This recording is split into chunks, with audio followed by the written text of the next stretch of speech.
مطار حماه. الله أكبر. رابع تنفيذ. الخنازير اليهود لعنة الله عليهم. لا إله إلا الله. نفسه.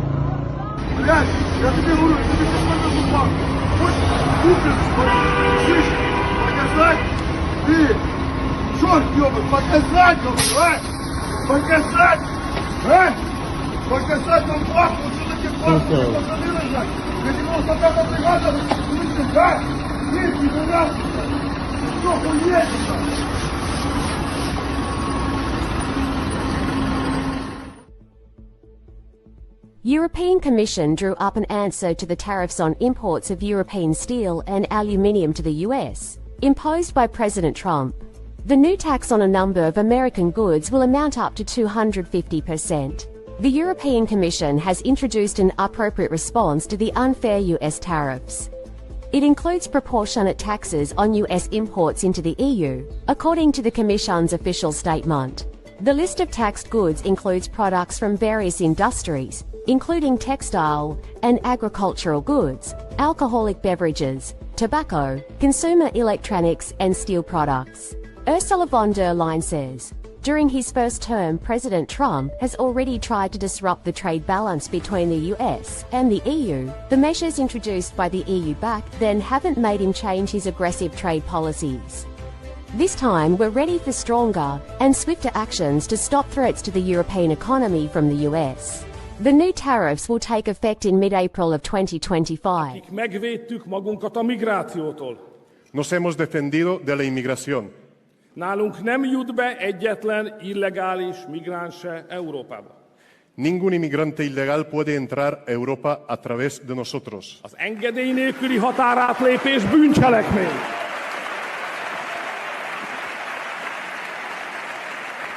El cruzar la frontera sin permiso es un delito en mi país. Migrációban Magyarországon nincs kompromisszum.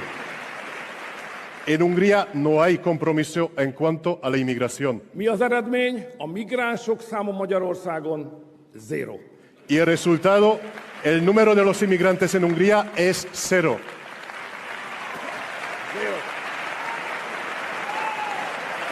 I'm an immigrant from Eastern Europe, and I've been here for 10 years and a little bit. And if anybody would have told me 10 years ago that I would come a day where I would live in America and American citizens would be in favor of communism, I would have laughed in their face. What would your message be to young socialists that don't know what communism is? If you don't learn from history, nothing will save you.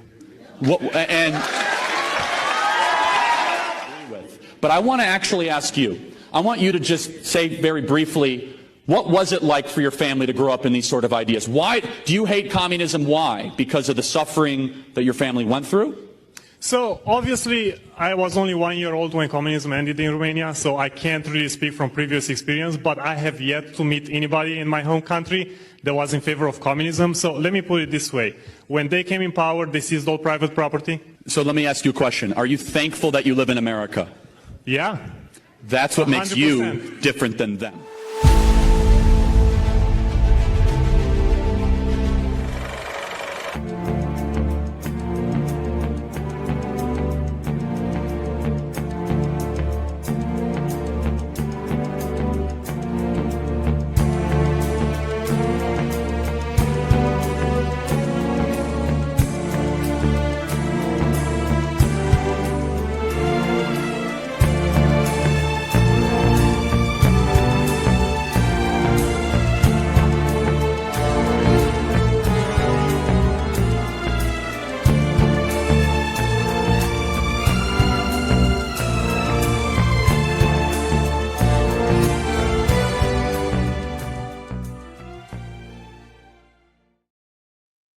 Welcome back to the SCIF. Thanks for joining us today. I think it was Don Rumsfeld, Secretary of Defense, who said, we don't know what we don't know. Well, you don't know what you don't know. And the best way to get smart so that you're the most knowledgeable guy in the room, at the water cooler, at your home, at the dinner table, is to watch the SCIF.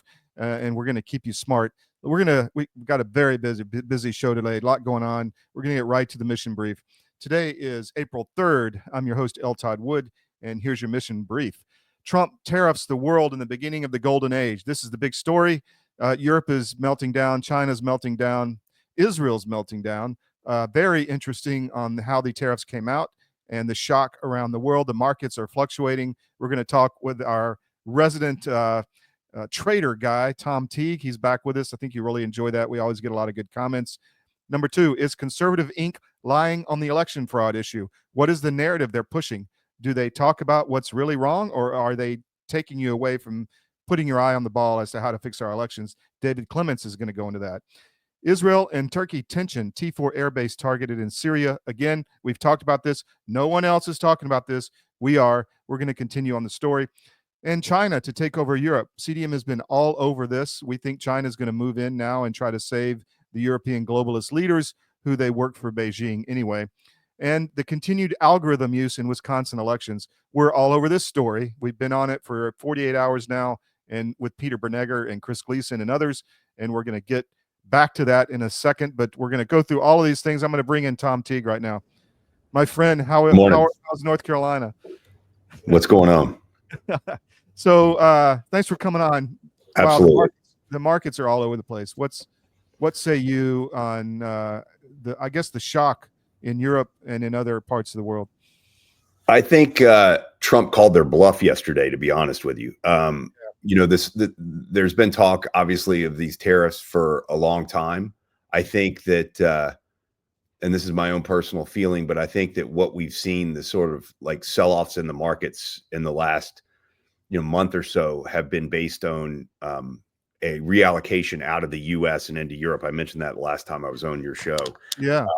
And I think that's continued. And I think that's like, if you look at the stocks that were heavily held abroad, like 70% of the MSCI index was U.S. weighted. So I think the stocks that were heavily held across border, like in Asia and Europe, were obviously the Mag 7s. And so those were the ones that got sold off the most. And I think that's continuing. And now we've got all these like technical things going on in markets. Like, if we're sort of at these levels for the next 10 days, then we have the death cross on the S&P and Qs. And I think that's something to be, concerned about. But I think there was a leak or supposed leaks going into this meeting yesterday after the close with Trump that they were going to be a little bit softer, and they completely caught the market off guard. And I think that a lot of the leaders in Europe and, Canada and Asia to some extent thought that because of the markets were going to do what they were doing and the midterms are coming up in 2 years, that Trump was going to go softer, and he didn't. Yeah. It was worse than what people thought. But that's Trump being Trump, right? And I think, he is the sort of master of chaos in a lot of ways. And I think that markets are, really confused right now. And I've had a lot of heated conversations with people today about, whether or not, they thought about these things, what was the formula that they used in order to calculate what the tariffs were going to be on these countries. And I think, like the important part is, I think that Trump is trying to change this global order, trade order that we've had that benefits few and sucks for many. And we've had our industrial base decimated in this country. I was with somebody like a week ago, and they were telling me, like, in Detroit, there was this choice to move companies to move some of the manufacturing to Canada because you didn't have to pay for healthcare because it's a socialist system, right? Well, that's not good for Americans, and everyone should realize that. And it's also, you have to subsidize that in some way by, paying them benefits. And we were borrowing. It's like all this stuff, it's all coming out now, like US aid. It's like digging a hole and putting earth back in it. Like, I'm not going to listen to someone who works for USAID tell me how that's a good use of the Treasury borrowing money, especially if they're like, pushing for like leftist policies and globalist policies in these countries that don't benefit Americans, which is what they were doing. So of course, this is a big, like, I think this is part of the big unwind of this new world order thing that we were in. And, stocks are obviously reacting very poorly. I mean, NVIDIA is down like, 5% right now. their chips aren't going to be subject, as far as I know, to these tariffs, right? They sell like probably less than 10% of their revenues are coming from China. So, you know, they're kind of throwing the baby out with the bathwater right now. And it's, you know, clearly a lot of the garment manufacturers and, you know, furniture and this kind of stuff that's being made in some of these, you know, lesser Asian countries are getting destroyed right now. But I'm kind of the opinion, I don't know how long these tariffs are actually going to endure. Like, I think these countries are going to bend the knee. We're definitely the biggest consumer nation on earth. All of these guys need us way more than we need them. And it's like, you know, you buy an Audi in this country and it's cheaper than it is in Europe with more power, right? Yeah. So like that kind of tells you something. And we don't sell our cars over there. And it's not because people don't want to buy Ford F-150s. They don't want us to sell them there, right? So, and I go back to this same thing about like that kind of relates to how our trade policies are. I was just in France and I go to the grocery store and I buy vegetables and they were cheaper in France than they are in the US by a long shot. And they're not picked by people that are making less than minimum wage. So what's going on? And they're right? probably from a local farm too in France. I mean, right. Lot Well, of yeah. So in the summer, they definitely are. They're grown, you know, all over the place. Some of them are in Morocco, but like they're still cheaper in France, right, than they are in the US. And you would expect it to be the other way around. Right. But it's not, right. So there, I think, yeah, there's definitely going to be some concerns about margins for US companies, but there's going to be there's going to need to be some adaptations. And I think the biggest part of this is that, you know, Trump's expecting, hopefully, these countries to acquiesce before it has to go through and be like a lasting feature. And I think part of that is moving more manufacturing in the US, getting rid of some of these like arbitrage situations where they're manufacturing things in Mexico and Canada at the expense of the US worker. And, you know, same with Europe. So there's some really interesting parts to these tariffs. One, China, I think the total all in is 54%. I mean, that is just massive, right? I mean, that is the Beijing is freaking out. I mean, they're talking. They have to be. Yeah. They have to be. But like, you know, the other thing that, and I just had this discussion with somebody is I think Trump, and I'm not going to say that it's true or it's not true, but Trump has a lot more information about what China is doing than we have. Right. Yeah. So like maybe Trump knows stuff that, like, in my opinion, I think that China purposefully gummed up supply chains after we reopened for COVID to stimulate inflation in this country. Sure. I think they did it on purpose. It's part of their strategy. You know, they slow everyone else down, they bring everyone to their knees, and then they catch up. And that's how they operate throughout the world. And so, you know, maybe it looks harsh at this stage, but, you know, I think they want to get China back in line. Well, China's, you know, it's the tables have turned. I mean, you've got a really weak economy there right now. And all of a sudden, their main bread and butter revenue stream is threatened. I mean, I find that fascinating. I mean, you're talking unrestricted warfare flipped back on them at this point. 100%. And that's what he's got more information. The government has more information. His administration does, at least, than we do. So you've got to assume that there's more than just simple trade policies. Yeah. You know? Yeah. I think he's kind of combining all this into one big thing and sort of going after the New World Order. And I think that's good to challenge that. Well, on that point, you know, a big glaring omission from any tariffs was Russia. That is fascinating to me. I mean, we have massive sanctions on them. So, yeah, you know, I guess that would sort of be like there was a country on there, some island somewhere where there's no inhabitants. So I don't know if personally, I didn't read that much into the Russia thing because we have so many sanctions on them right now. Yeah. You know? I just think maybe that's kind of a window to, hey, if you guys get in line with Ukraine, right. You know, that's my point, right? Yeah. Yeah. And the other one is Israel. I mean, they were, you know, and there was, I think it was Carolyn Levitt in the White House briefing room said we've been trying to get their tariffs off us which is above 30% for 50 years. And they came in last week and said, okay, we're going to drop them to zero. And they were shocked. that, you know, they Yeah. got 17%. I mean, Yeah. that's massive. I mean, because you're talking technology, you're talking Right. all kind of stuff that Right. that impacts. I still think that this is also strategy to bring rates down to. Oh, look at the 10-year refi right now. We're is it like below 4? it's just at 4. Yeah. And I think, you know, there's a decent chance if it breaks 4, then, you know, you get enough momentum, it goes to, you know, 375 fairly quickly. Yeah. Yeah. And that's going to be meaningful for, you know, mortgages. It's going to be meaningful for longer term for the economy. It's going to be a huge plus. I Well, think they it's got also going to 7 be trillion hard. to refinance. I mean, Right, exactly. you know? But also I think it's going to be really hard for the Fed to sit back and to try to make excuses why they're not cutting rates. I mean, I don't know. I'm not of the belief that this is going to be some stagflation result of these tariffs. I just don't see that happening. You know, there's a price at which things clear. And you know, I was looking today, like Home Depot, for example, like 16% of their trade is of their products are coming from China. But, you know, there's a lot of stuff like DeWalt, which is owned by Stanley Black & Decker, and there's loads of plants all over the US, right? So the devil's really in the details on this, but I think a lot of these are headline numbers in order to get, you know, other countries to get in line. Tom, can you stay for one more segment? Sure.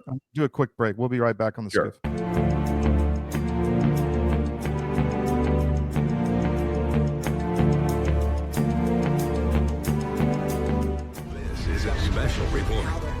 Knowing how to invest your money is harder than ever before. Dealing with stock market volatility, record debt, and terrorist attacks requires new thinking. At U.S. Asset Management, we can help you see the world more clearly so that you can move beyond the chaos and invest with confidence. Call us, visit us online, or drop by our office. U.S. Asset Management, helping you make better decisions with your money. Pandemic, we can never be caught unprepared again. And so many Americans, when COVID hit, they had nothing in the house. Stores were shut down and doctors' offices were shut down. And even if doctors prescribed drugs, hydroxychloroquine, ivermectin, pharmacists wouldn't fill the prescriptions. That was a nightmare. Now the situation is much worse. We have these horrible supply chain problems. In our emergency medical kit at the Wellness Company, we have 8 prescription drugs that are all potentially life-saving. Most people who died with COVID, they died in the hospital because they didn't receive early treatment. Every American family should have one of these.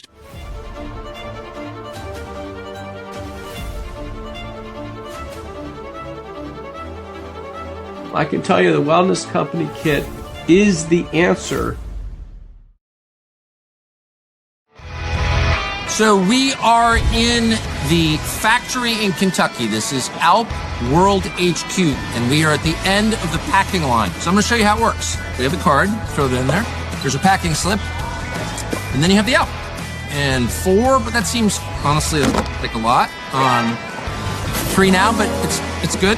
You just pack a punch that, you know, for a normal nicotine brand, it'd be like 8. You know, we think 3 is fine. Next one. Again, 4. I'll throw 3 in just to keep it fair. Okay?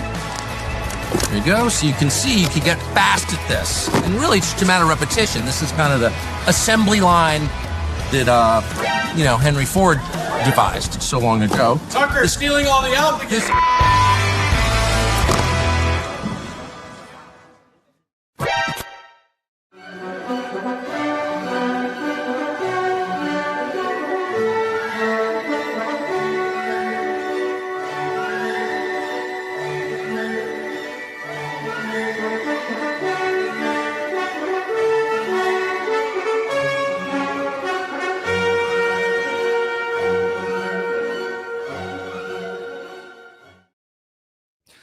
Welcome back to the SCIF. We're here with Tom Teague, who's for you Wall Street guys, a BSD in the financial markets. So how you doing, man? What are you focused on these days? Well, I'm pretty much starting to look at, you know, I mean, I think you got to be, with all this news, I think you got to try and pick out the ones that are probably going to be less impacted by these tariffs. Like I said earlier in the earlier segment, I think that, the tech stuff had its own downward momentum, probably caused by, a lot of foreign selling. The thing that I'm sort of like a little bit concerned about is just where we are, like technically. I think on the S&P, if we have 12, 13 more days below sort of like in this region, we're going to go through the death cross. And that's really bad. But I do think that with the midterms coming up, I think that Trump's got a lot of cards in his hand right now. And it's still sort of a game of chicken to see how long this is going to last. I mean, we're down 4% now, which is a huge move. But I think, I want to see what before I kind of go completely into the market, I want to see what the rest of the world's going to do with these tariffs. I mean, and how that's going to impact us. I mean, there's definitely some good value out there right now. And there, like I said, there's a lot of companies that are getting, unfairly punished that don't really have a lot of skin in this tariff game right now. So I know that there's been, you and I are in some of the same chats, but some discussion on the war between, I think, Navarro and Bessent. Navarro was really pushing for heavy tariffs and Bessent maybe wasn't. Do you have any insight into that and how that kind of played out? Yeah, I mean, look, I think that I don't know that a lot of times people are saying there's a lot more chaos than there actually is. I would say that Bessent's a lot more reserved, but I mean, he's getting what he wants right now, clearly with bonds where they are. And I think he said that, and he said a lot of stuff about, it's not about Wall Street, it's about Main Street. And that's the biggest thing. Our bond market was destroyed in 2021, 22. And, we need to get that back, and we need to get people confident that they can go and buy bonds again without, getting the rug pulled out from underneath them. And I think that's part of this whole strategy. I think there's a number of things that, trying to get the world sort of economy realigned so that the US benefits and the manufacturing base doesn't get decimated. And I think the other thing is, really trying to get the Fed to get off their, hands and to do something. And I mean, they are restrictive, running around having fear that these tariffs are going to cause some huge bout of inflation. I don't really know that that should be something that they should worry about that much. I think they need to look at the jobs numbers. And I mean, I think a week ago, Powell said, when this Michigan survey came out, one thing that was interesting in that they showed the Republicans on their inflation expectations and the Democrats, and they were completely opposed. The Democrats thought we were going to have 5% inflation, and the Republicans thought we were going to have 0.5%. But then you look during the course of this whole of the survey, and I mean, the Democrats seemed to be in la la land for most of it. They were very out of touch with the reality of where inflation was. So, I think that to try and say that they are really at odds with each other, I don't know, but it's working out. It seems like to me that Trump has decided we're going to use this opportunity to take a lot of pain right in the beginning and rejigger the economy, try to refi this $7 trillion at a much better rate so it doesn't bankrupt us down the road. Right. And also settle some scores with, I think Trump, we saw it in the chats on Signal that they're very angry at Europe, and maybe that was a ploy to get that out. I don't know. But completely. I mean, Europe is they're out of their minds right now with what they're doing. I mean, out of their minds. So, I mean, I think it's hard to read into one thing. I think this is just a general strategy of getting people to cooperate with what we want to do and challenging some of the, the status quo of the trade situation that was completely unfair. So they've got a lot of things they're trying to achieve. What about, there's a lot of talk about the service economy is going away, or not going away, but that it was fake, and that all these apps was just kind of a technological harvest of wealth from the Americans, and they weren't really building anything. And we need to go back to actually building things and creating wealth and creating value. instead of just a new app that you can order DoorDash on. Right. Have you read about that much? I mean, no, but I mean, I've read some about it, but I think that all that's happened in the last kind of 20 years is they figured out how to get your money out of your wallet faster.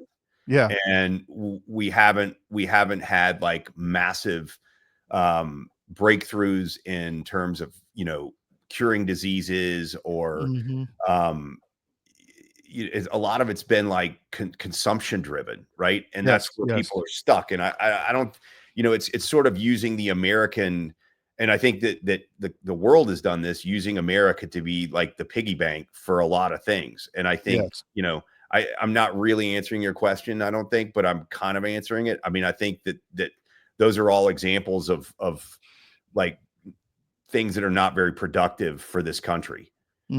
Exactly. Yeah. And I think, it like, I'll give you an example. Like when Meta comes out or Zuckerberg came out and said that we should have this living wage.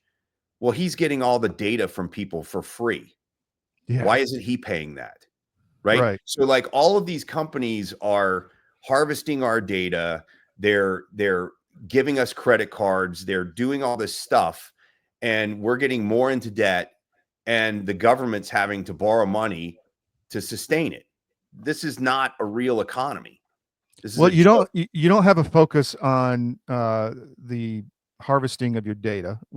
This isn't coming out of the White House. Like, we're going to fix this problem where they're taking everything from you without your real knowledge of it, and selling it and making money off you and surveilling you. And the other thing is the actual problems with the election fraud. We're going to talk about that with David Clements next segment.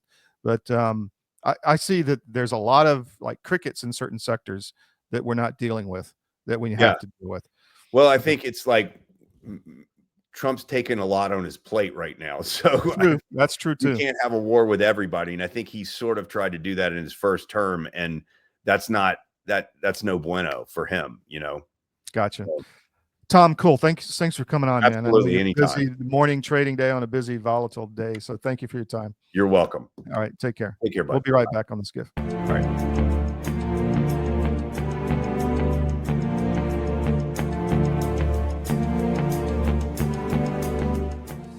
Your government doesn't care about you. That's why you need a medical emergency kit. It contains life-saving medications like ivermectin, Z-Pak, and antibiotics. Stock them before they block them. True life Alp story. I got a call from a friend of mine yesterday, honestly, true story, who said his girlfriend had just broken up with him over Alp. He wouldn't stop. And I thought to myself, that's kind of sad. And he said, no, it's not sad. Imagine if I'd married her. Now I know I was saved. Then the next day, this same friend is driving at twice the speed limit through a major American city, pulled over by a cop in a speed trap. Cop takes his license registration, goes back to the patrol car, runs him, comes back, looks in the window, and sees a tin of Alp on the dashboard. Pauses, stunned, says to my friend, "You use Alp?" "Yeah, I do," says my friend. "So do I," says the cop. "We all do." He looks at my friend thoughtfully and goes, "Drive safely, sir," and hands back his license and registration. No ticket. So in 2 days, he's saved from a tragic marriage to a girl who doesn't like Alp and a speeding ticket. All true. It's more than a nicotine marriage.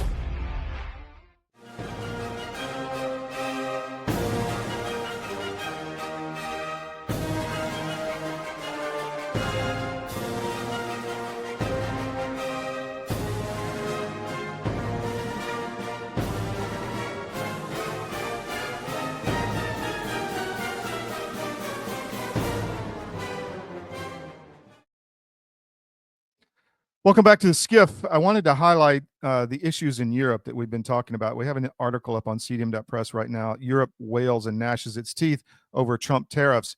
And if you scroll through this, some of the comments are quite striking from the Europeans. You realize they've been ripping us off for years, and all we do is go back to a level playing field, and it's World War III. German economy minister Robert Habeck said Donald Trump will buckle under pressure from Germany and Europe. German Chancellor Scholz declared, even if we did nothing in response, the tariffs will cause problem for the U.S. economy. It's a serious economic error. The Austrian economic minister declared, to force Trump to the negotiating table, we need to impose tariffs that hit Republican states and his friends, including tech. French Prime Minister Bayrou said this marks a catastrophe for the world economy. So they are flipping out. It's quite humorous. I don't think that the Trump administration is going to actually react to that, but it's funny to watch. I mean, they don't have any cards, and we do, and we're going to move into the golden age in America. And the other issue is China. If you look at another article we have up on CDM right now, and I'll bring this up, is, as we predicted, Europe to move towards China as free security and economic lunch ends. So you have a situation where China, the leaders in Europe, I've said for weeks, months now, they're not working for the people of their own nations. They're working for somebody else, most likely Beijing, to press the Ukraine war, to weaken the United States, to continue these unfair trade practices, which weakens the United States economically and militarily. And once we've thrown up the no more sign, we're not going to take it anymore, it's likely that Europe will move into China's orbit because they're essentially globalist Marxists anyway, instituting tyranny across the continent. And Europe's becoming a museum rather than an economic or military powerhouse, and China looks to take it. So we're going to stay on that story. The other big deal over the last 48 hours has been Wisconsin and what is going on there with the algorithms found. We've gone into this. You can go to cdm.press and see all the stuff Peter Bernegger is putting out. He works with us, with Chris Gleason, who's one of our main contributors on election fraud. But nobody's talking about the real issues of election fraud in Wisconsin. And we did an interview with David Clements yesterday on the Georgia show. I'm going to play that because it's fascinating. You have Conservative Inc., and I'm not going to name names, but you know mainly who they are, who are talking about, well, we need to register more voters. We need to get out and vote. We need to flood the zone. We need to vote early. Well, what does that do? It doesn't talk about the real problem, which is the algorithmic machine manipulation. You can't outvote that. And it doesn't deal with the vote by mail problem. In fact, it enables it. And all of that is where the fraud actually is. So we've been screaming about this for 3 years. We were on early the money laundering by Act Blue smurfing and actually Win Red as well. But you're not hearing this at all in Conservative Inc. You're hearing get out and vote more. Well, we were talking with Dan Eastman in Wisconsin yesterday, who said, look, these people are tired of spending all their money, millions of dollars, and flooding the zone with voters, and they still get outbeat by algorithms on the machines. So they're getting frustrated. That is what we have to confront. We're going to confront that going forward here at CDM. And we're going to play this interview with David Clements, the professor, a good friend of us and good friend of CDM. It was on our Georgia show yesterday. I think you're really going to like this, and it will present some thoughtful questions. So here we go. All right. We are honored to welcome Professor David Clements to the show, especially today with all the shenanigans that appear to have happened up in Wisconsin. David, thank you so much for joining us. Hey, Bill. It's good to see you. So let's start there since it's very timely. There are thoughts everywhere, but they do seem to vary widely about whether we're even looking at a problem or whether it was turnout or whether it was shenanigans. What do you think as we start?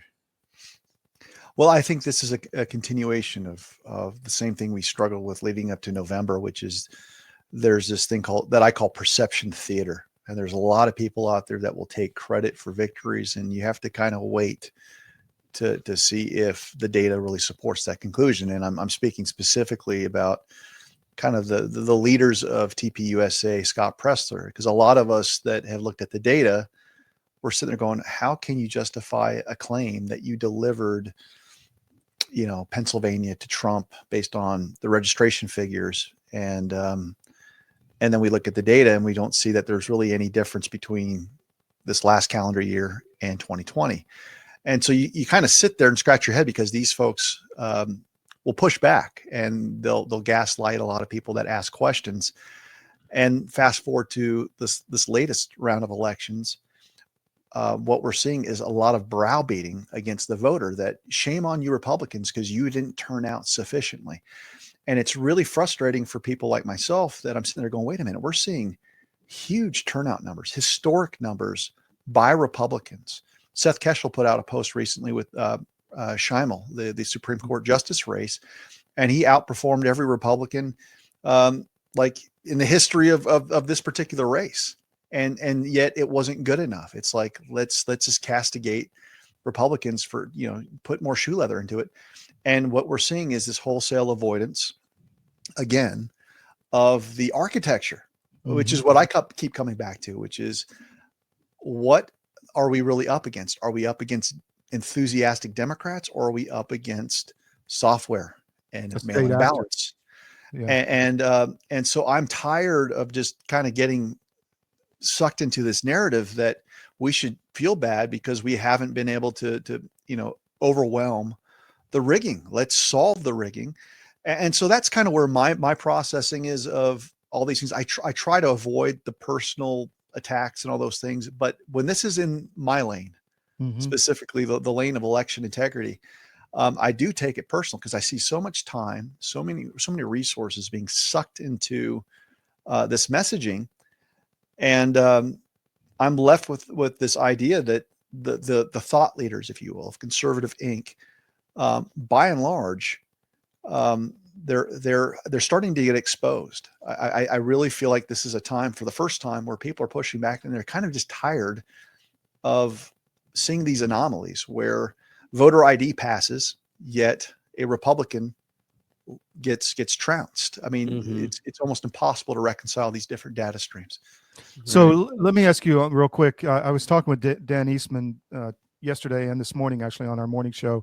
And his point was, this is depressing and demotivating the guy on the street, because he spends all this money, millions of dollars, works his tail off, votes, the voting numbers are off the charts, and then he comes in and there's a massive loss.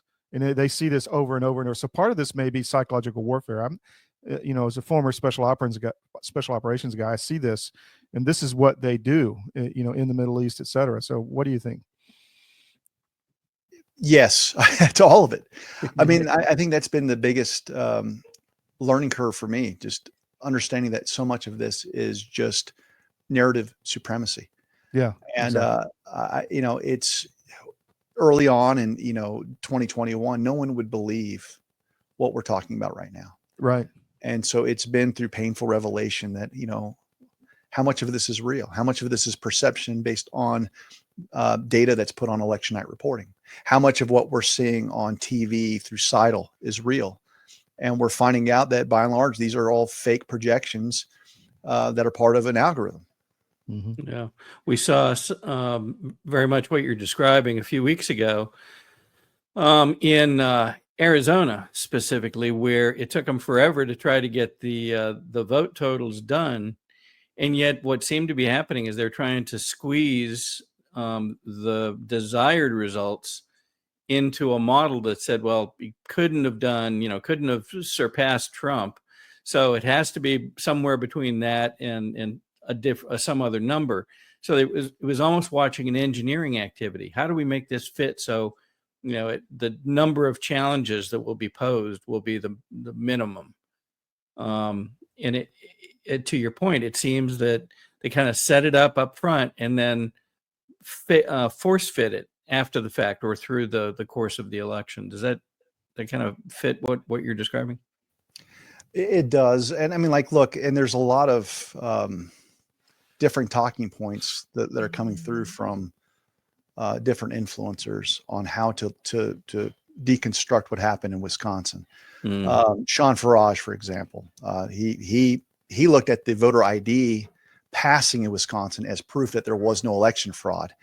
And I took a different track, which is the bad actors out there are willing to let voter ID pass as long as they can keep the machines and the mail-in ballots as part of the ecosystem. Well, there's a caveat to that. I was, again, talking to Dan this morning, and that law that was passed, the amendment, all it says is that the legislature can decide, if what the actual law means. So it's not going to enforce voter ID. It's only going to give it to the legislature to write a law. So again, the legislature is controlled. So it wasn't as big of a win, and I wonder why the Trump White House is touting it as such a win. Well, not only that, if you get the wrong person into the Supreme Court, yeah, and you have legal challenges on how to interpret it, exactly, the judiciary's basically has control here. I think this may be the quote that you were just mentioning by Sean Farage. And the question is, if they cheated to win this particular race, why didn't they cheat to win the voter ID? And if you go back to some of the writings about the techniques used by everybody up to the CIA, I think, one of the techniques in irregular warfare is to make things look like they don't fit. So you have to face that kind of question that Farage is asking. Oh no, it must have been okay because this passed. No, that just means that one was left outside the cheat pattern so that you'd have plausible deniability. Well, not only that, I think most of us that have been in this game long enough would find that most Republicans out there, even the rhinos, have always been behind voter ID. And so that tells me if they're comfortable with it, it must not be that big of an inhibitor on how you circumvent or subvert the election system. Mm-hmm. And so the main point of this post was that voter ID doesn't cure the chain of custody defects with respect to mail-in ballots. So as long as you can continue to inflate your voter rolls, you get on the voter rolls by showing your ID at some point. But once you're in the system, you're in the system. Mm-hmm. And so there's no threshold that bars you from submitting that ballot or submitting several ballots. And what we're finding are a lot of these NGOs that are funded by USAID in part are part of the matrix. And so they have access to all kinds of data. So you look at absentee ballot tracking software in particular, that's a suite that's part of the integrated software in every state. It doesn't matter which vendor you use, but in every state, you basically have crude data on how many absentee ballots were requested by Republicans versus how many were requested by Democrats. And likewise, you get up-to-date tallies on what's been returned. And so what that tells us is that you can now formulate a delta with the idea that, okay, registered Republicans are more likely voting for Republicans and Democrats are going to vote for Democrats. And so now, as long as you have access to the ballot and what it looks like, and everyone does because they put out sample ballots that we can all practice, take a look at, you can generate tens of thousands of ballots. And if you can generate realistic ballots, you can print things on envelopes too. So that's the other thing. When people talk about putting things in an envelope, submitting it, we have the ability to replicate everything. And there's really just no way to stop it. So until we solve that problem, I'm left with the idea that many of the people that are leading, Turning Point USA and Scott Pressler, they're not serious about solving the problem, which leads me to another series of criticisms, which is, and I can't take credit for this. There's a guy named Brian Ferentz that's been putting out all kinds of stuff about Pressler as of late, where he's, as a consultant, he's getting paid close to $700,000 a year. You're seeing auto text messaging from him, not from his personal cell number, but from whatever outlet that he's working with, that's telling people to donate to WinRed. All right. So this is a major red flag, because before we got on the call, we were talking about money laundering. Mm-hmm. And most of us have come up to speed that ActBlue is a major player in the money laundering that we're seeing. But yet you've got WinRed, which is the counterpart, and this smurfing phenomena of highlighting and finding individuals that are real and using their identity in the FEC database and submitting small donations to numerous campaigns across the country. The experts, whether it's Peter Berniger, Drowsa Smith, Chris Gleason, they have all found that WinRed, to a smaller degree, is still part of that. Mm-hmm. So when we've got conservative activists that are basically, again, berating Republicans for not turning out, yet they're getting huge financial contracts to mesh themselves with entities like WinRed, there's major red flags everywhere. But the biggest red flag is that you've got a vested interest in protecting early voting, using these apps and devices, and not disturbing the status quo. And so when you've got people that have million-person followings that are literally, sucking up all of the energy in the grassroots, and the rest of us who are looking at the data are saying this just doesn't add up. Well, I don't know anything about Scott Pressler, but I know that Conservative Inc. won't have the people on a regular basis like you, that we have on, like Gleason, like Eastman, like Eric Hovde, all these people in Wisconsin and elsewhere in Georgia. I mean, it's the problem all over. They won't have them on, and nobody will talk about this stuff. So it's obvious that somebody's in on something. Yeah. So like, look, again, I haven't validated independently the things that are out there, but right now there's a huge concerted, I guess, discussion, if you will, of many people that are on the ground in places like Pennsylvania, Wisconsin. And these are people that we know, like the Tony Shoops of Audit the Vote PA. They do credible work. They don't have high visibility, and they're out there busting their asses to improve, the landscape to negate election fraud. And out of nowhere, you'll have someone saying, hey, I registered 30,000 people in Pennsylvania, and Mr. Trump, you're welcome. We deliver Pennsylvania for you. And then you look at the actual data, and it's more like 7,000 voters registered. Yeah. Okay. That's misleading at best. Yeah. So Brian Friends, I don't know him personally, but he has been packaging together many, many threads like this, and appears to be, providing the receipts, at least from places that I've reviewed, and I haven't found anything on his messaging that that really gives me heartburn. So people need to be aware of this. So I think what this is illustrating, if I understood the context correctly, he's showing that in 24, the number of additional registrations, was actually lower than the last cycle. So while folks are taking a victory lap saying, oh gosh, we changed the election by doing these things, the data doesn't seem consistent with that conclusion. And, that's one of the crux of the questions that has to be asked. Is this the reason for a positive outcome, or was it something else?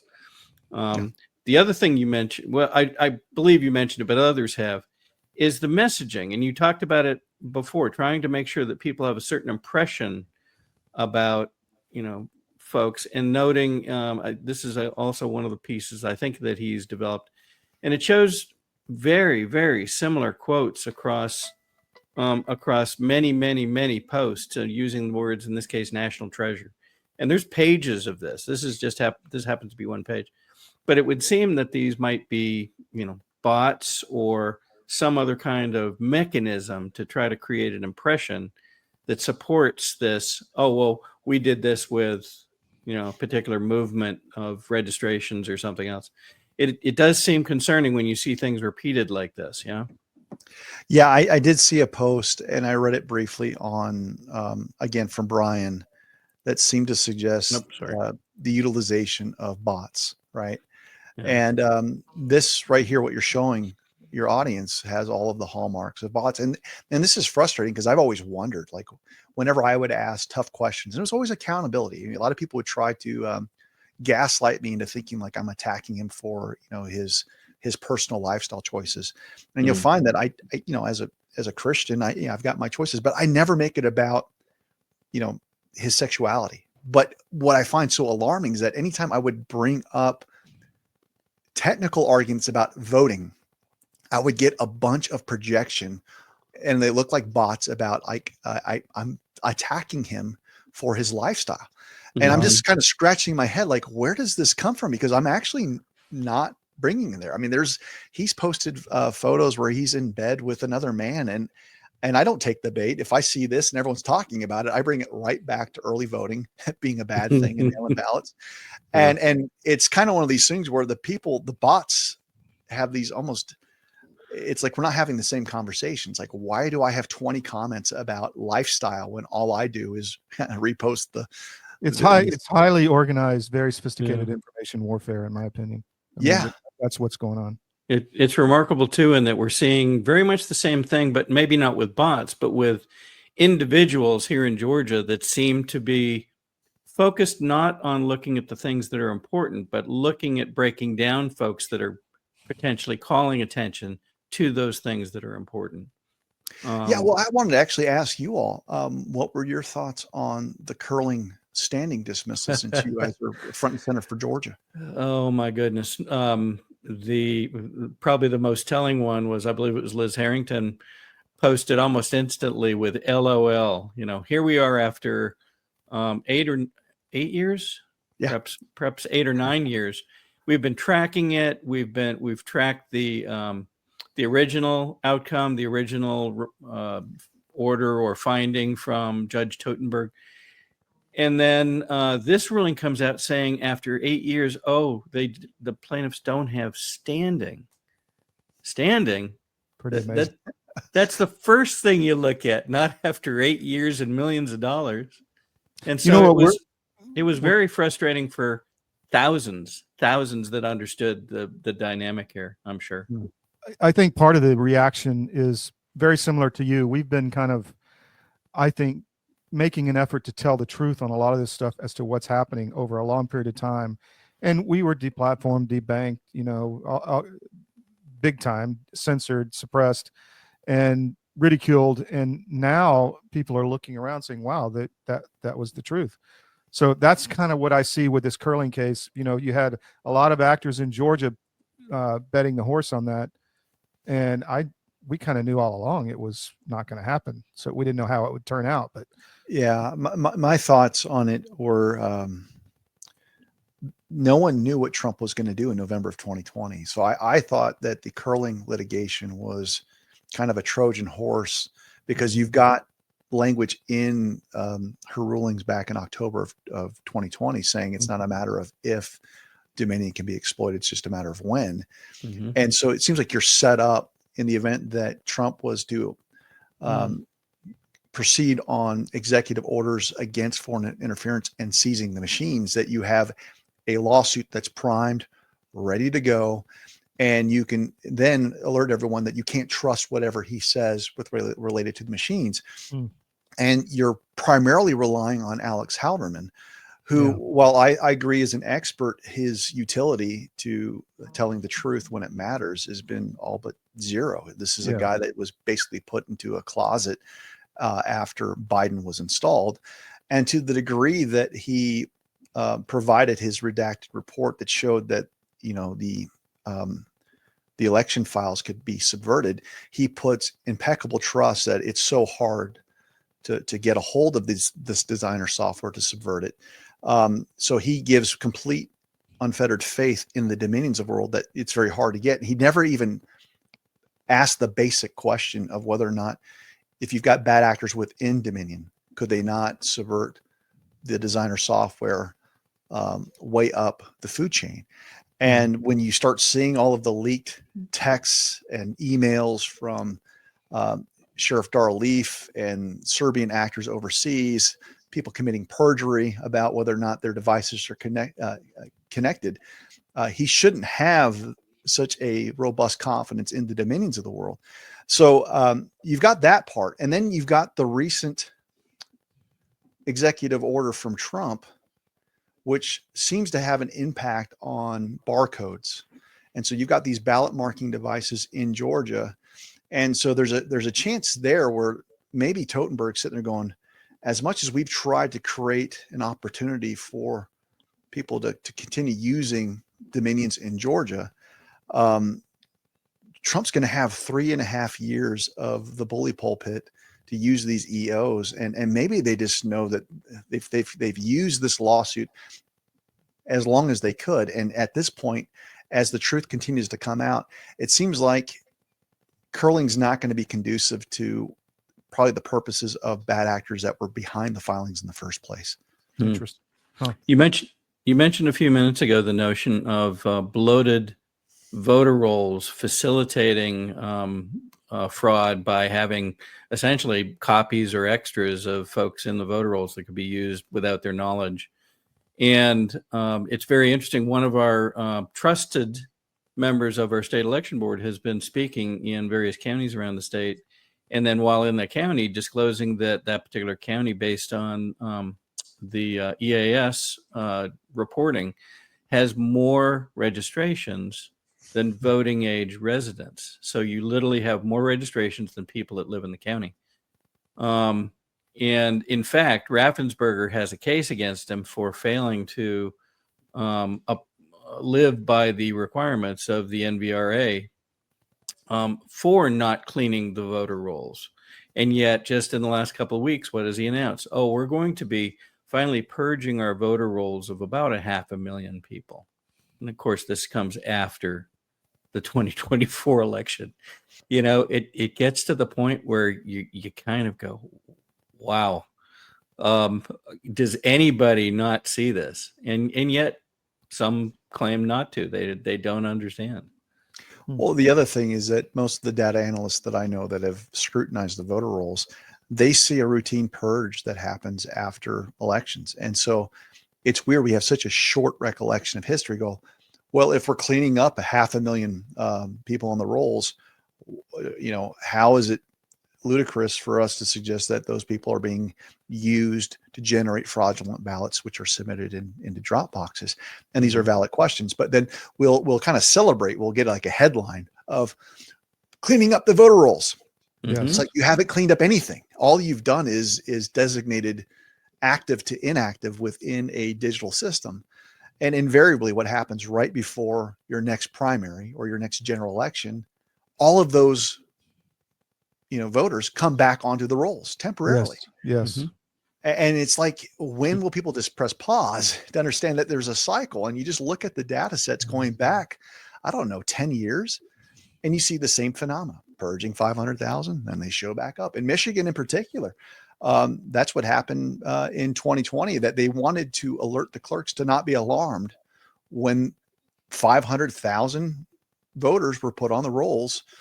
Like it was on one particular day, I think in November. It's just insane. Wow. Where do we go from here, David? What do you think?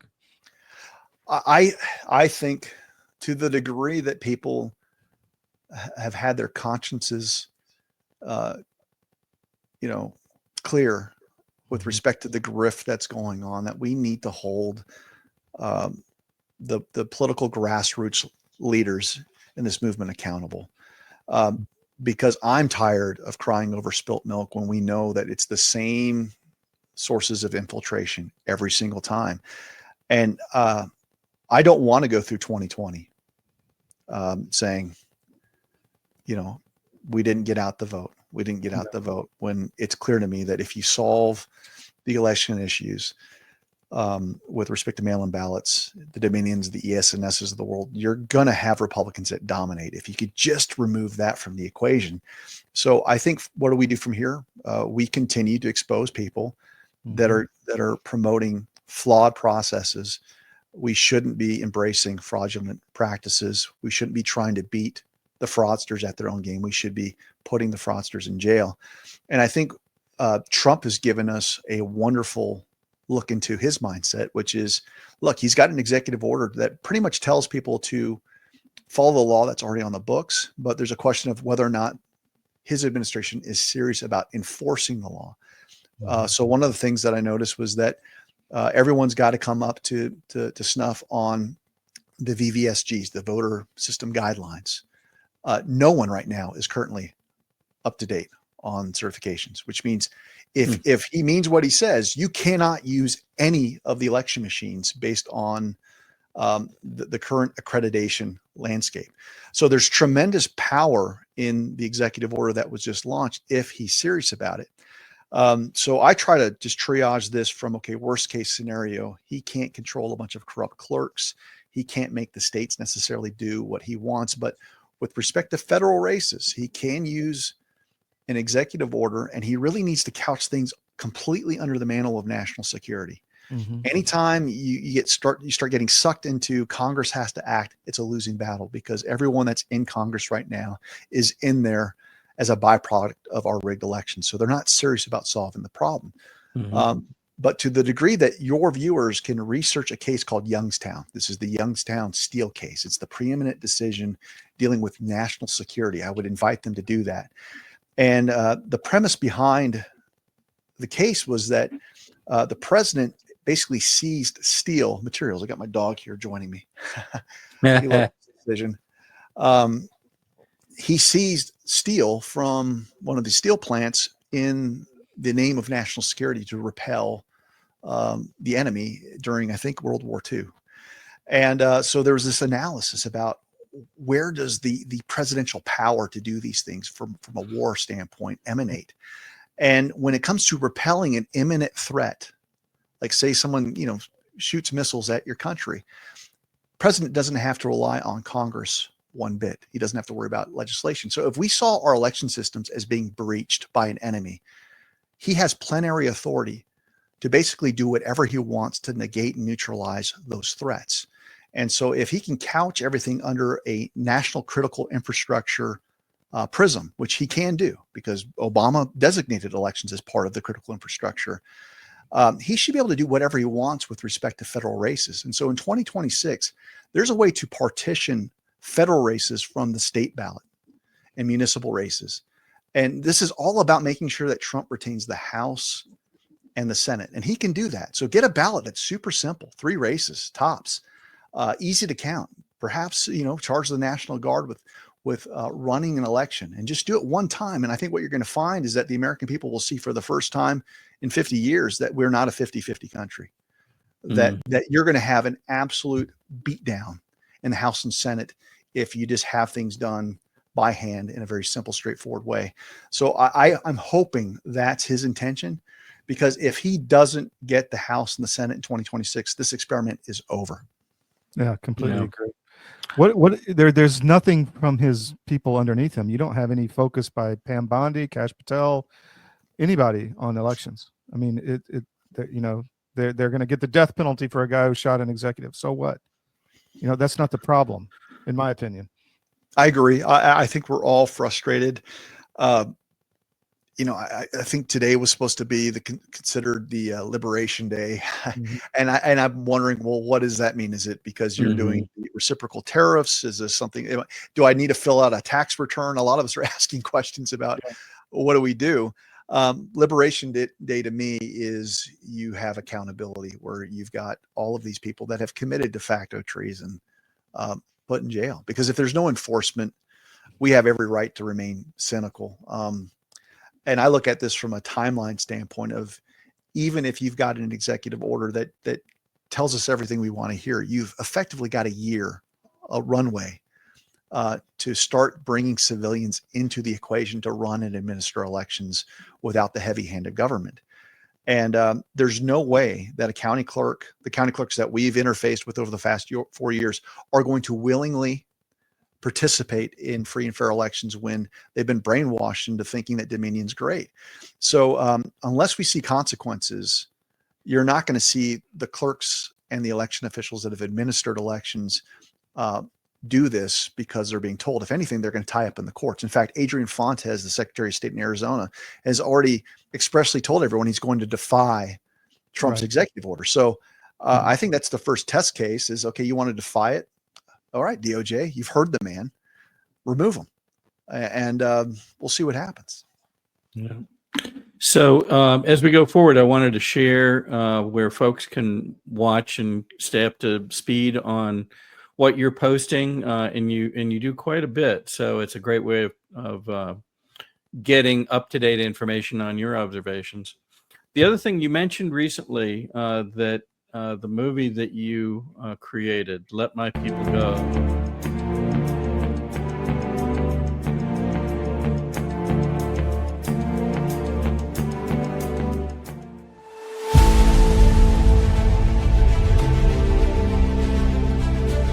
Watching my friends gain more and more weight, and then eventually I got to tell you, this is a little dark, but bad diet literally killed my whole crew. Wow. Diabetes, a stroke, I mean, all kinds of stuff. It's like, you had a stroke? You're not even 50 years old. You guys got to quit eating this stuff. Your body knows what's what. You're not conscious of this. But that's why people will go to the refrigerator and they'll grab this and that and the other and put together this outrageously elaborate combination of foods. Your body's trying to reach balance. Unbeknownst to us, our bodies are always trying to reach homeostasis. You can't eat all of this stuff and expect to live a long time. And one thing led to another, and I went, forget this. We're going to make our own product. So we partnered with one of the world's top 3 biochemists where nutrition-specific study is concerned. I said, all I want is the best nutritional and immune support product in the world. So we mix it in yogurt. It's a powder. I got a bag of it here. I keep one on the console all the time, you know, just so I can show people. Yeah. And it's a powder. Now, this is not candy. This is hardcore nutrition, and sugar is an enemy. And most people do not know that the reason these bellies are showing up on people all over the place, your body makes fat to store the toxins it can't get rid of. So it just puts them over here. But I can tell you this, you take this for 30 days and then lay off of it for 2 or 3 days, and you'll go, good grief, give me some more. Skin, nails, hair growing back.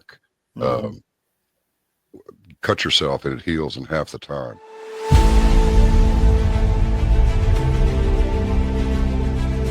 I'm David Cross, and you may know me from my election integrity work, but I also own U.S. Asset Management, an investment advisory practice. I've been an advisor for nearly 30 years, and one of the questions I get asked most frequently is, do I have enough money relative to other people my age? And while that's an interesting question, it's also the wrong question. The right question is do you have enough money to sustain your lifestyle for the rest of your life? This is a question you should know the answer to. This is what we do. Check us out at us-am.com and look for our big proud American Eagle logo.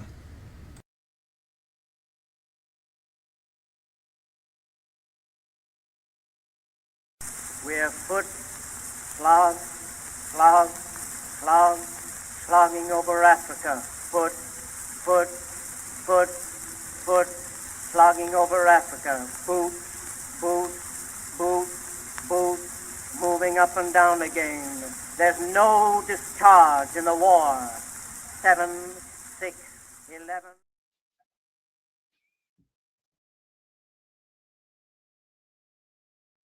Welcome back to the SCIF. Hope you enjoyed David Clements. He's always a treat to have on the show, and he's going to be more and more with us as we dig into this election fraud, which is everywhere, and not everybody is talking about the right things, but we are. So that's a story we're going to stay on. I wanted to mention Israel and Turkey.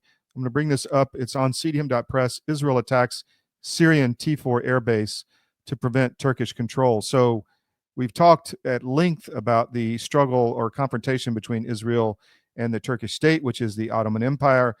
Turkey is moving southward. They were looking to establish air bases to confront Israeli air superiority and to support the HTS regime, which they are behind in Damascus. But Israel kind of beat them to the base yesterday and destroyed much of it in overnight attacks. That's, obviously that can be rebuilt. But if Turkey is moving forces into that area, there's a lot of noise coming out of Israel that they, may have a confrontation militarily with Turkey. So we're going to stay on that. Again, a story nobody else is talking about, but we are. And also, you saw in the cold open, I'm going to play this video again and we'll talk about it.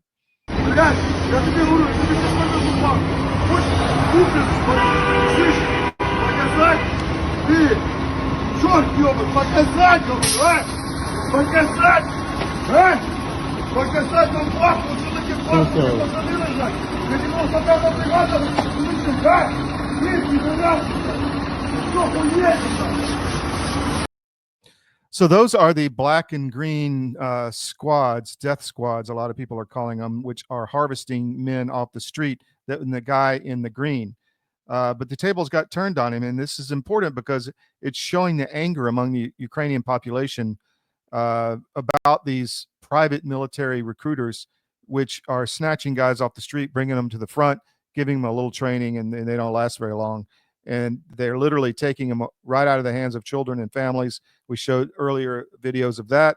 But this is showing that a confrontation between the government forces, these are private military organizations like NGOs, however, that are harvesting these men off the street for the military front. They're not, and these men don't go in the Ukrainian military. They're in private formations.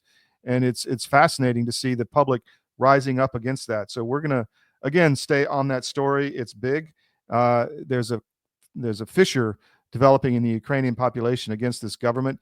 And there was rumors, we haven't confirmed them yet, that the Ukrainian government had now seized passports from any overseas delegations. Like if they send a gymnastics team to California, they're taking the passports because they're scared of people defecting.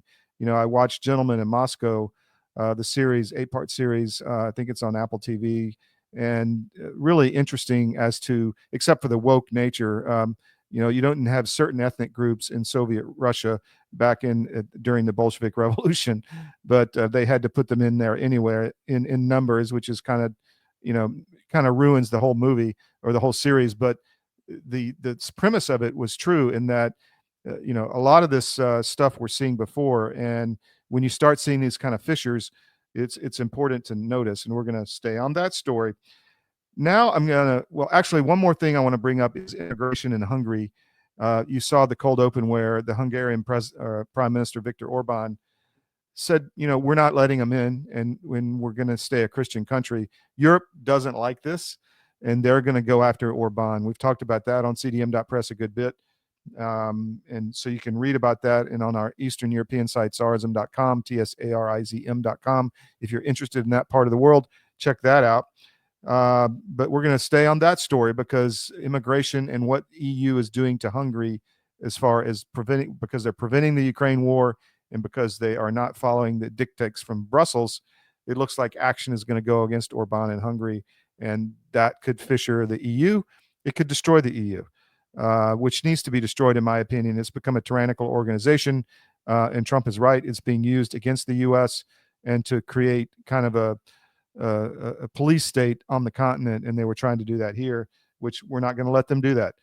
So that is kind of the stories we're following today. I'd like you to follow CDM.press. Put us in your daily scan, morning, noon, and night. It's important. This is the primer for the show. If all the information we get all night long from reporters all over the world is put on CDM.press, the best thing you can do is check it out daily, multiple times a day. Give us the traffic.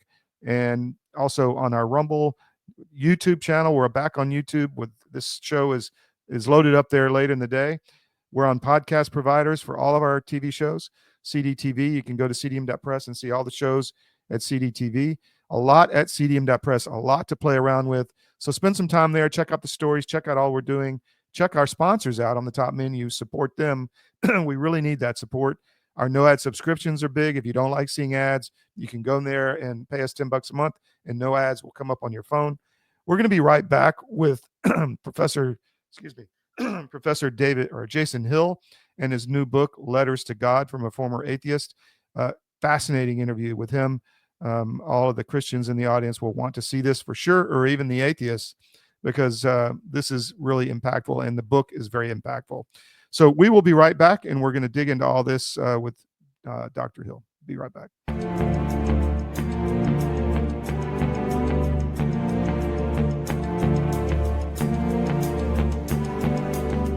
Okay, ready? Ready. So we're out in the field in South Dakota shooting pheasants, and we're coming out here to a Milo field you can see behind us, and I was throwing in an ALP. Someone else was using a tobacco product, and then somebody, and I'm not going to name names, pulled that out in public at a hunt. And so that's obviously yesterday. What we have here, ALP, is tomorrow, and we're going to make that official by symbolically ending the long reign of this product.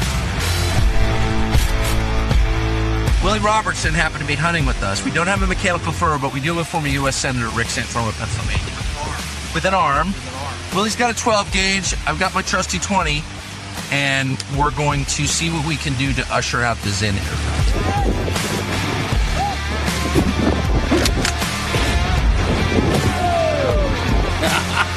Yes!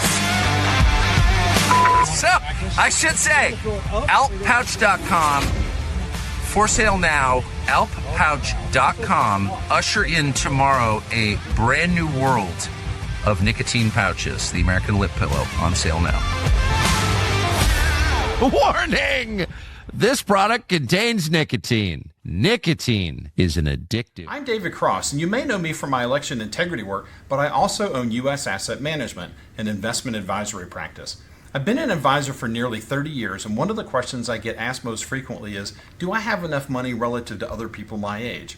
And while that's an interesting question, it's also the wrong question. The right question is do you have enough money to sustain your lifestyle for the rest of your life? This is a question you should know the answer to. This is what we do. Check us out at us-am.com and look for our big, proud American Eagle logo.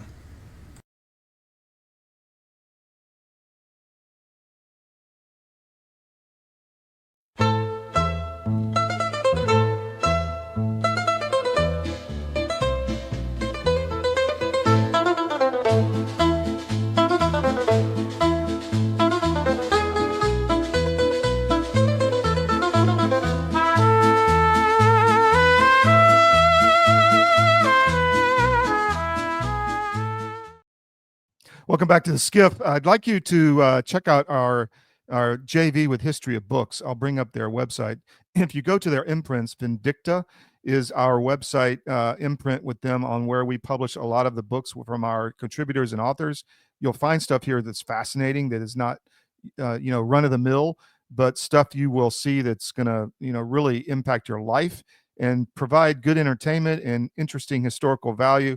So go to historyofbooks.com and check out Vindicta. This is the URL. Bring that up. Hold on one second. Historyofbooks.com at Vindicta. And one of the authors we have there is Dr. Jason Hill. He's a professor at DePaul, has written like 5 or 6 books, fascinating, well-read guy, well-known guy, lots of books, has sold lots of copies. We published a book from him called Letters to God, Confessions from a Former Atheist. Let me make sure I got that right. Here it is. Letters to God from a Former Atheist from Dr. Jason Hill. I interviewed him yesterday and I found it just fascinating. So I think you're going to really enjoy this one. So here we go. Honored to have with us today Professor Jason Hill from DePaul University. He's an author of 5 books. I think you're going to really enjoy this conversation. And he's a friend of the show, friend of mine. And welcome, Jason. Thanks for joining us today. Thank you for having me, Todd. I'm really happy to be here. You have had an interesting life, my friend. You've come through multiple journeys, and you're in I think, a good place now. But tell us what you want people to know about you before we get into the book. Well, I was born and raised in Jamaica, and I came to America at the age of 20 to become a philosopher and a writer and journalist. I really came to be a novelist and a screenwriter, but the Lord had other plans for me. So, yes. And I did my PhD at Purdue, and I've been at DePaul for 25 years. And shortly before emigrating to the United States, I became an atheist. I had been raised in a very religious household, a staunch Catholic, went to Catholic school all my life, was an altar boy, and became an atheist. And the book, really, Letters to God from a Former Atheist, chronicles my journey from 20 years of atheism into a conversion process that was quite, a return to faith and a return to God. That was a very protracted process. And then a radical conversion experience that I had that led me back to the Lord. And it has profoundly changed my life in a way that I try to explain it in the book, but through these letters. But yeah, that's a little bit of who I am. So the book is available at historyofbooks.com or anywhere books are sold, but there's definitely, I feel it in the U.S., maybe some in Europe, but there's a definitely return to the faith across America. You're seeing it in the younger generations. People are searching for something. They don't really know what it is. I've seen it in people in my family, and they gravitate towards when you find a place that really teaches, the Word of God and not Marxism, essentially. But yours is more profound. I mean, it really, as you said, completely changed your life. Can you tell us about that? Well, in becoming an atheist, I thought that I would have found a sort of radical freedom, which I did. And in that radical freedom, it would not absolve me from being a moral person or having moral scruples, but that I would become a god unto myself. I would will myself into the sort of person that I had envisioned myself to be. I had an aspirational identity, and I would will myself to become the god of my own life. And I found that during my matriculation, through my studies and becoming a philosopher, getting a PhD, writing all these books, having found love and being in a relationship, that there was a void at the center of my soul, and I couldn't explain it. I remember driving to my first job right out of graduate school, and I had a pickup truck, and I was driving, and I was still an atheist or an agnostic. I was swinging between both realms. And I said, why am I so unhappy? And I heard a voice saying, what is the greatest gift that I gave to you? And I said, write to you. And he said, well, write to me. And that began the 20-something year journey of writing this book. I got to my office, I almost crashed my truck, and I started just writing these letters to God. I put them on hold for like 15 years because I started to swing between the realms of agnosticism, belief, and Mhm. and and atheism. But I knew Todd, that atheism was no longer an option in my life. So I said, God, I still don't know who you are anymore, but please grant me grace and Mhm. help me to find a way to undo my atheism, because the bankruptcy, the spiritual emptiness, the void that I feel in my life, I think can only be filled by your presence, by you already inhabit my body, but I'm just not acknowledging it, and I cannot allow myself to feel it. Mm. And so, God grants you what you ask for most of the times. I think if it's done in alignment with His will, He granted me grace, and little by little, the atheism began to undo itself, and I found myself drawn more to God. But Mm. I still had a problem with the second Trinity. I couldn't accept the divinity of Jesus Christ as the Son of God. I believed in God the Father. I made sense of the Holy Ghost.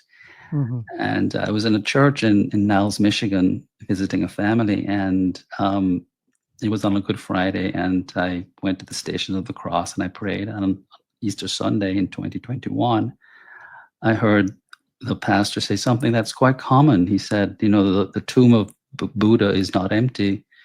The bones of the Buddha are there because he's there, and the bones of Allah, of Muhammad, are there, but the bones of Christ are not there because he's risen. And something just pushed me into the kneeler, and I said, okay, Lord, I give my life to you. Wow. And I said, Jesus, hold my hand and help me to get to know you. But that was the radical conversion that happened in 2021, I think. Yes, when I decided this is it. I'm giving myself to the Lord. I am full blown, a returned, lost prodigal son. And I went back to the book and started Mm. writing more letters, and completed it. And it has changed my life enormously, in the sense that I am filled now with a sense of peace and serenity and a sort of inner joy. I'm going through a very sad period of my life. I spent a year in Jamaica taking care of my mother, who had stage 4 cancer, and she died a month ago. Mhm. And it was only, and paradoxically, in the most challenging period of my life, when I felt the most depletion and exhaustion, I felt drawn closer to God. Hmm. I felt my prayer life increasing. I felt my connection to Jesus just growing stronger. And in the midst of my ongoing grief and complete depletion and exhaustion, as I'm feeling now, I find that when I pray, I am just filled with a kind of serenity and a plenitude of God's being that was missing when I was an atheist. You see, I had all these accomplishments and achievements that I thought would fill that void. Retrospectively, looking back, I realize that the genesis of my atheism was forged in the crucibles of anger against God for taking my father away from me. It was Mm. I felt abandoned by my father, and I fancied it up by saying, well, it's because I'm a philosopher and I can provide all the proofs against God's existence. But it really was a sort of anger at God for taking my father, who had schizophrenia, and sort of Mm. abandoned his family. Wow. And found it in me to forgive my father. There was nothing to forgive. He has a mental illness. But more importantly, to apologize to God. And readers will see in the letters these letters of gratitude and apology to God for not being grateful to Him for not having abandoned me in my years of atheism when I had abandoned Him. Hmm. He was there. So, in our journey at CDM and through the election and over the last 4 to 5, 6 years, I have run into many, many people just seemingly randomly, and they tell me, I don't bring it up. They say, I was told to do this, or I was told to be here. I was told, I was guided to be in this capacity of whether it's technology or, PR or whatever, or investigations or journalism or whatever. I mean, have you run into circles like that in your life as you went through this journey? In terms of having a vocational calling? Well, in terms of meeting people who were on a similar path as you, has that happened to you? Maybe not. Maybe not, because most of the people that I was associated with were academic liberals before I became an independent conservative. Mhm. Were academic liberals, most of whom were atheists, and in fact, all of whom were atheists, as far as I can tell. And so I was surrounded by very cerebral, intellectual people for whom God was a silly idea. Yes. And so the people I met who were quite religious, I must say to your listeners, I was not just an atheist. I was an evangelical, intransigent atheist Yes. who thought if you Most believe are. in if you believe in God, you're stupid. Yes. And so when I met people who might have been on that journey that you described, I, in a gentle way, said, "This doesn't make sense to me. The idea of God is stupid, and it's hollow, and you're intellectually vacuous." Yes. So I did encounter such individuals, but I had repressed or extricated the notion of God from my life to such a deep degree that I couldn't recognize, paradoxically, the journey that they were going through that I subsequently would go through. Interesting. Interesting. Well, what's been the reaction of your colleagues in your profession as you've gone through this journey? I think mostly silence. Haven't received any sort of acknowledgement. Huh. I think many must be quite surprised. Yes. But the book has just been released, so and my conversion is not something that I really spoke to my colleagues about. It's something that I shared with my newfound friends, with whom I have fellowship in Christ and in God and the Holy Ghost, and there I seek my support. And because, as I like to say, one has to have one's life morally audited with credentialed insiders who can hold you accountable to this new Christian life that I have embraced. So it's not that I've broken with my atheistic friends, or atheist friends, I should say, or non-believers.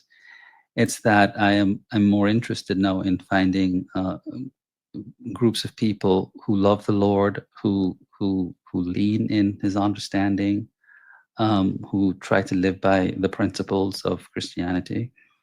And but I'm sure my colleagues, if they see this interview, or as the book becomes more known, that they will be absolutely shocked. What would you say to someone who says, "I'm an atheist," and when you say, "I believe in God," they just laugh and say, "I don't believe in God. It doesn't make sense to me," as you said. Why, if there's a God, would He allow children to be hurt? I mean, all the questions that come up, or the arguments. I mean, what do you say to somebody like that if you run into them? Well, I'm very good at proselytizing in the political realm, but this is very alien to me, this new conversion. So I probably would say to them a story that I heard someone state on TV, that it might have been Ronald Reagan, actually, who said, "You go to this great banquet and you enjoy the meal, and you see the beauty and the aestheticization of the meal, and the stylistic efforts the chef has put into the meal, and this tastiness of it. And then you eat the meal, and then do you ever stop to ask yourself, is there a chef?" So I would say to such a person now, I would say, look out at the world, at the mechanistic order of the world, the logical order of the universe. Look at the way in which the laws of nature behave with a sort of, not a sort, with absolute invariability in all vectors of life. Could that be mere random chance? Could that be coincidence? Don't you think that there has to be some sort of higher designing phenomenon that I am calling God that has put this all together? Do you think that we really emerge from slush and slime and morass and so I would use that analogy of the banquet that I think Ronald Reagan used, and say, look at the beauty of the world also. Look at how beautiful, because right now we're very concerned with coarseness and the vulgarity of our world and the fallenness of our world, but there's also a great deal of beauty that I want to emphasize, that there is beauty and sacredness and reverence and loveliness in the world that emanate from people. And I would say to such a person, where do you think the foundation for that beauty and that reverence and that sacredness, where do you think all of those phenomena come from? They're not things that we give to ourselves. Mhm. We're made in the divine image of God, and God inhabits those characteristics which He, for want of a better word, passed on to us when He created us. Yeah. So I would try to sort of jolt people into thinking more seriously about what they pass off as mere coincidence or randomness, and try to get them to see that the kind of order and the kind of um, cohesion in nature and beauty and reverence in the world, and that their own attributes, the attribute of reason that they prize so much, and as a philosopher, of course, I prize reason. If God possesses, if God is the most rational being in the world, I would say to them, where do you think your rational faculty comes from? You didn't give yourself your rational faculty. You might have honed it, you might have fine-tuned it, but you were endowed with a rational faculty, which is an endowment from God. You're the legatee of these attributes from God, in which That's an interesting point, because a lot of people, the creation evolution thing. I happen to think that I agree with you. I mean, I don't think that we came from the water that suddenly turned into living beings. I think it was created, because, and if you look at that, I mean, they believe in this, and I'm talking about a lot of atheists I talk to, and it's a pagan. I believe in Mother Nature, blah blah blah, but that had to be created, right? I mean, that's my point to them. I mean, it didn't just come from anywhere. That's right. It's not ex nihilo. It didn't emerge from sort of vacuum. Mhm. And I would use myself, Todd, as an example of someone who, as an atheist, exhibited, although I prided myself on being this sort of intellectual, but someone who I would, in humility, say, I was intellectually lazy in Mhm. failing to think through the processes, the logic of the universe, and failing to attribute it to a divine creator. So I would, instead of sort of putting the onus of responsibility totally on them, I would say, look, I was in your position at one time, Mhm. and it was a form of intellectual laziness. There's a lot of that going on, actually. Yes. Intellectual lack of critical thinking. And I was talking to an atheist recently, and I asked him some questions, and the person said, well, I have to go find the language on that, meaning I have to go talk to someone else to tell me what to say to your argument, which I found fascinating. But why do you think I think, I forget the word you use, like militant atheism, like so argumentative and just angry about it? I'm an atheist, and God is stupid. Why do you think they're so angry? Is it just because they actually know it's true, or what do you think? No, I think we live in an environment that promotes radical subjectivism and Mhm. radical relativism and ethical and cultural relativism. Mhm. And we live in a culture that promotes the idea of self-creation. Mhm. I create Yes. myself, I become who I want to become, over something that is much higher. That no, you didn't create yourself. And so I think there are two things: the ethical and cultural relativism, the promotion of radical subjectivism, Hmm. dislocated from your agency, dislocated from any kind of foundational element, contributes to this. And I also think that people, in some sense, don't want to be held morally accountable Yes. they don't want to be morally audited. Yes. And when you ascribe to a belief in God, a strong belief, and accept Jesus as your savior, you are held accountable. And the subjectivism, we see it in the young people, the subjectivism where the emphasis on feelings, and feelings are really what matter, and self-affirmation, and I'll tell you another thing, that the Mhm. constant need to be validated and affirmed by others in who you are. The Um, virtue signaling is off Yes. the charts. Yeah. Yeah, so I think that we've gotten to the point where it's a form of self-idolatry. The short answer to the question is we have cultivated in Western civilization, Europe, the United States, we have cultivated a cult of what I would call self-idolatry. Mm-hmm.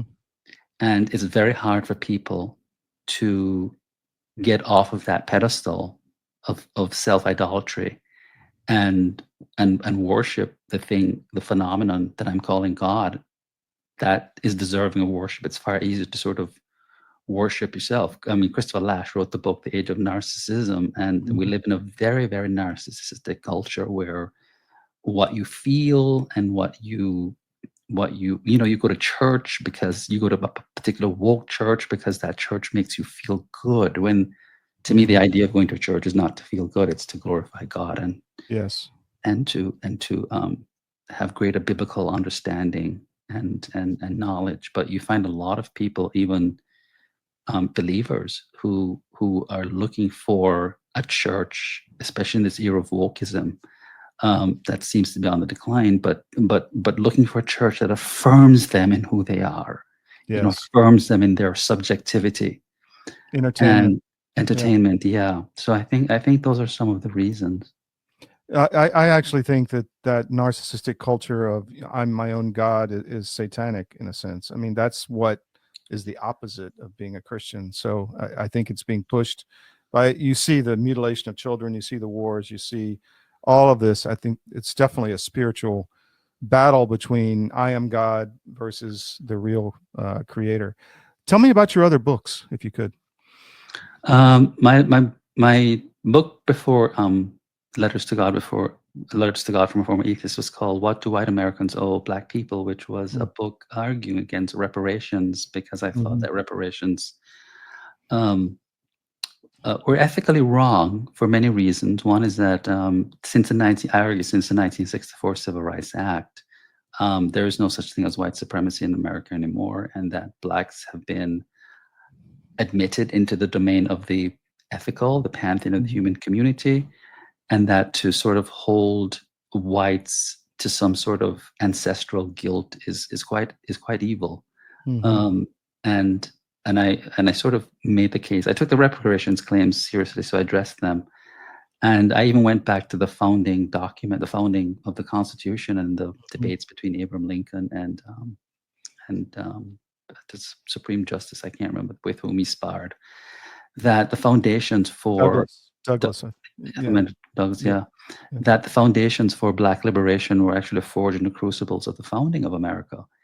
And the book before that was We Have Overcome, An Immigrant's Letter to the American People, which is probably my most beloved book, because it's a book that was published in 2018, extolling the virtues of American exceptionalism. It was my gratitude to the American people for making me become who I have become, and explaining the moral meaning of America and why America is an exceptional nation. So that was sort of like a love letter to the American people. And then my 3 books before that dealt with, there were books dealing with the idea of world citizenship and cosmopolitanism and why we have ethical responsibilities.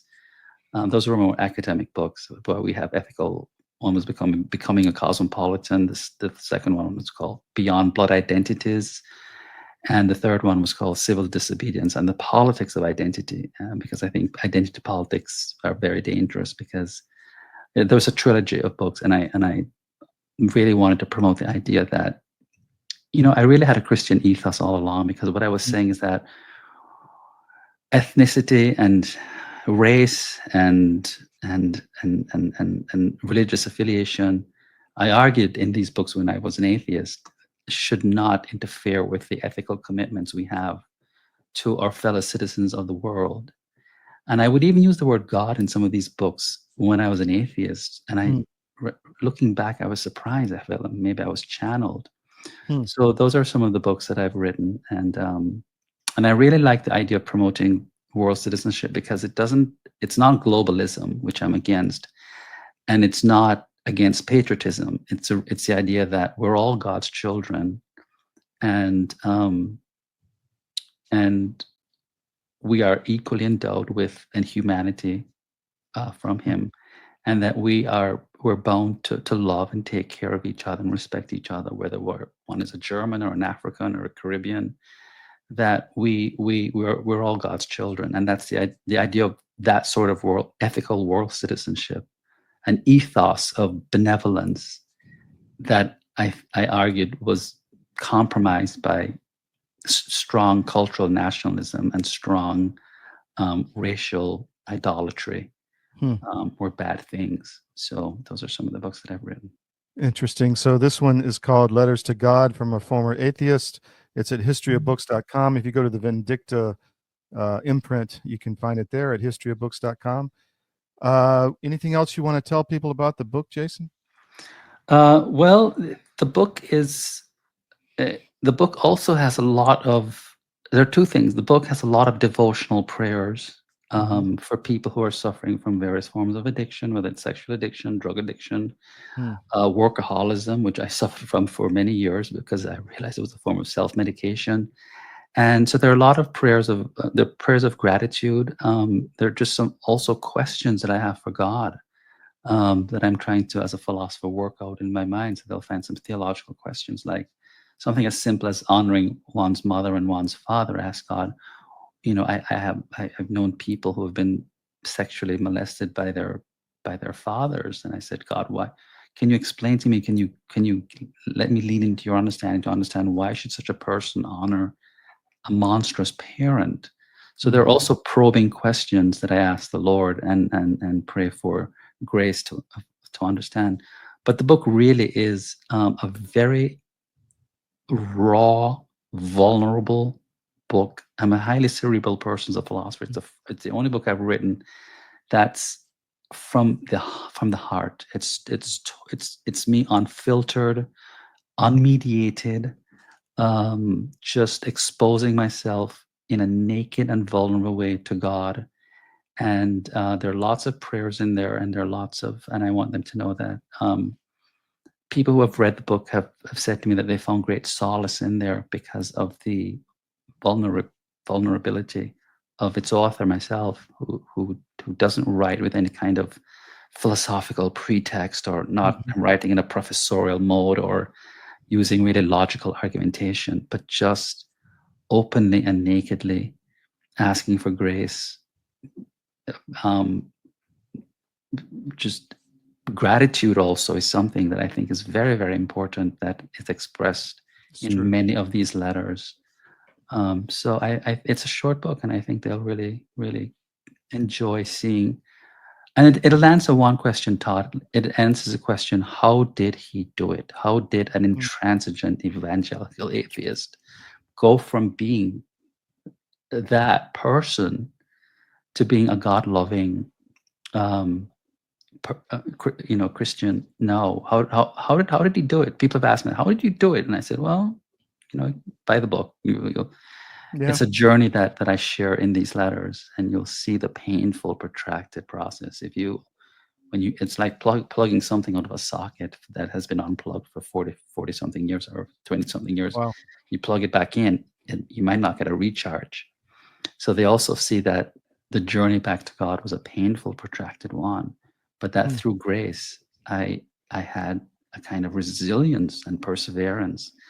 I began pursuing God, and I extol readers in the book that God is always there; He never leaves you. But if you leave Him, because you have so much spiritual cataracts. Yes. Scales. Yeah, that you're going to have to really look hard to find Him, not because he's not there, but because you've made yourself blind. And so the letters is a sort of unfolding of how one unblinds oneself and sees God again. How do people follow you, Jason? They can follow me on Twitter at JasonDHill6, I think, is my Twitter handle, and they can follow me on Facebook at Dr. Jason D. Hill, and I'm on LinkedIn as well. Excellent. Well, I enjoyed this. We'll have you back down the road with your next book, or even talk about this one again as things go on. So thank you for your time. I really appreciate it. Thanks for having me, Todd. It was my All right, take pleasure.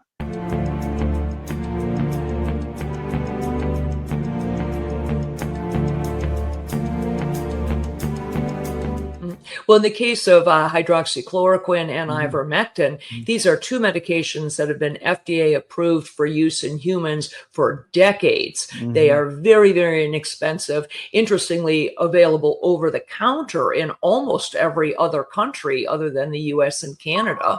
Yeah. You can just walk into a pharmacy and buy them like we buy Tylenol in much of the world because they're that safe. And we've known for decades that ivermectin has very strong antiviral properties. It has anti-inflammatory properties, and both ivermectin and hydroxychloroquine are what we call zinc ionophores. They help to move zinc from the bloodstream into the cell, which is where it needs to be in order to fight off a virus. So lots of application for these, and we have every reason to believe that those drugs also will likely have some efficacy against H5N1 or a number of other respiratory viruses that we may meet down the road. If you haven't noticed, gold has reached a new high, all-time highs actually, and keeps going up every day. Why is that? It's because precious metals are a long-time historical store of value. And if you own a portfolio and you have assets in the fiat currencies, i.e. stocks, bonds, cash, or whatever, you're vulnerable to hyperinflation, which is coming as our debt explodes another trillion every 90 days. It's really scary. So how do you protect yourself? Go to Advisor Metals. If you look on any of our cdm.press sites, about halfway down, there's an ad for Advisor Metals. Click on it, fill out the form for your contact info, and Ira Bishotsky will contact you and talk to you. It's an easy conversation. There's no sales pitch. He's completely verified by us. He has a regulatory background we've checked into. We've checked with his bankers. We've checked with his IRA custodians for metals, and we can highly recommend Advisor Metals and Ira. So go to Advisor Metals. If you call them directly, tell them we sent you at CDM, and he'll definitely take care of you. But protect your portfolio because you really need to. It's coming. Thank you.